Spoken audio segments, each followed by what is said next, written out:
অনুসারে কাশী ভগবান শিব প্রতিষ্ঠা করেছিলেন, যা এটিকে হিন্দুদের জন্য সবথেকে পবিত্র স্থানগুলির মধ্যে একটি তুলে ধরা হয়েছে।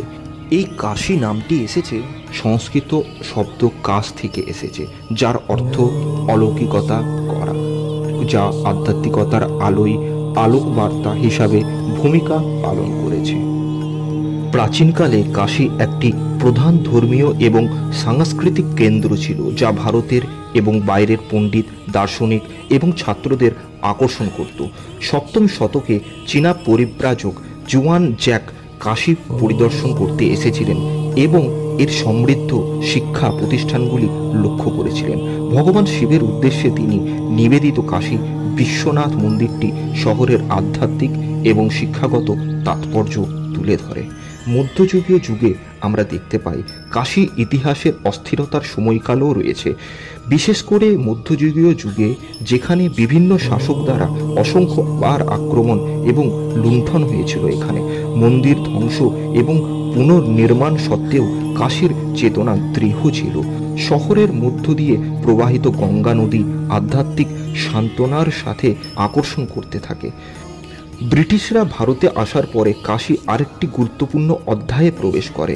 শহরটি ভারতীয় সভ্যতার আন্দোলন এবং স্বাধীনতার আন্দোলনের একটি গুরুত্বপূর্ণ কেন্দ্র রূপে পরিচিত হয়।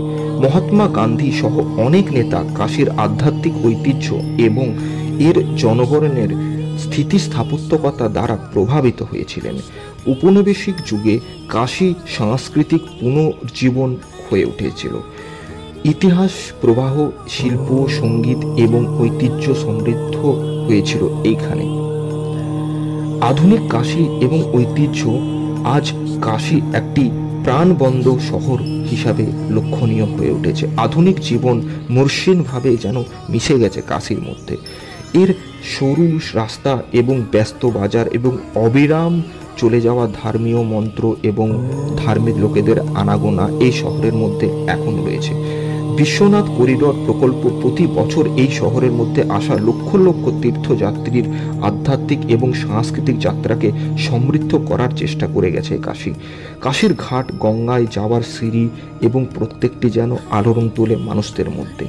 এগুলি শহরের আধ্যাত্মিক মূলকে প্রতিনিয়ত এক আলোড়ন সৃষ্টি করেছে। প্রতিদিনের আচার অনুষ্ঠান এবং মন মুগ্ধ করা গঙ্গা আরতির আমাদের প্রত্যেকটি মানুষের হৃদয়ে যেন মিশে আছে। এই কাশী হলো বাবা ভোলেনাথের শহর, যেখানে আমাদের 12 জ্যোতির্লিঙ্গের এক জ্যোতির্লিঙ্গ